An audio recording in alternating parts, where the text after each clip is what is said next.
पुणे जिल्ह्यातून आणि तुम्ही इथं कशासाठी आले? मी राहणार राजपिंपरी, तालुका गेवराई, जिल्हा बीड, मराठवाडा इथून आलेलो आहे सभेचं नियोजन पाहण्यासाठी. आणि कुणबी कशामुळे भेटत नाही, कारण की माझी पत्नी राहणार बेळगाव, तालुका देऊळगाव राजा, जिल्हा बुलढाणा येथील कुणबी आहे आणि मी मराठवाड्यातील मराठा. मग ती कुणबी आहे तर मी कसं कुणबी नाही आहे? तर कारण कशामुळं की मला कुणबी सर्टिफिकेट मिळालंच पाहिजे, कारण की माझी पत्नी कुणबी आणि मी कुणबी कशामुळं नाही आहे. मग त्याच्यामुळं कुणबी सर्टिफिकेट पूर्ण मराठवाड्यातील सर्व मराठा बांधवाला देण्यात यावेत हीच सरकारला सांगतो मी.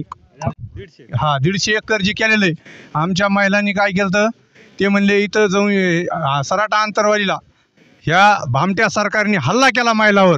त्यामुळं आमच्या महिला तिथून यायच्या, त्यांनी काय केलं 1000 500 रुपये गोळा केलेत.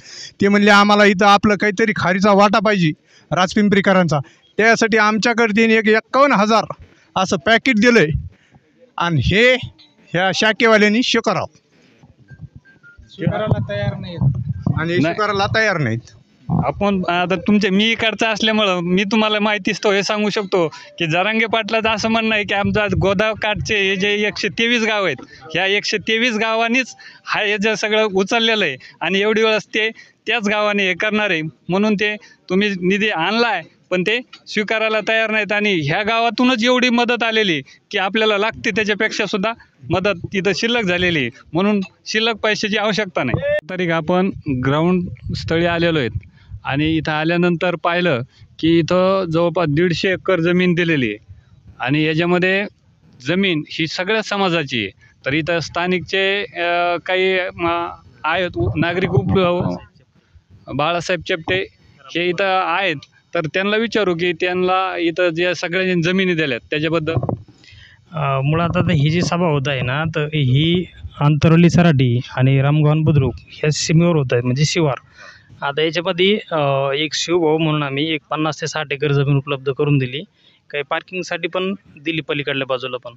आणि सर्व समाजाच्या म्हणजे लोकांनी स्वतःच्या म्हणजे कसलाही विचार न करता जमिनी सभेसाठी दिल्यात. आणि आता हे एक ह्या शिवाचं एक भाग्य समजावं लागेल की ते एक इतकी ऐतिहासिक सभा होती की म्हणजे ह्या परिसरातल्या लोकांना कधी वाटलंही नसेल की हे स्थळ जे आहे ते सभेसाठी कधी निवडलं जाईल. पण जरांगे पाटलाच्या हे जे काय कर्तृत्व आहे तर त्यामुळं ह्या जागेला पण ते एक महत्त्व प्राप्त झालं बस. आणि सर्व समाजाच्या लोकांनी स्वतःच्या जमिनी या सभेसाठी उपलब्ध करून दिल्यात काय. हां, तर त्याबद्दल सर्वांचे म्हणजे सर्वांचे आभार त्यासाठी, बस एवढंच.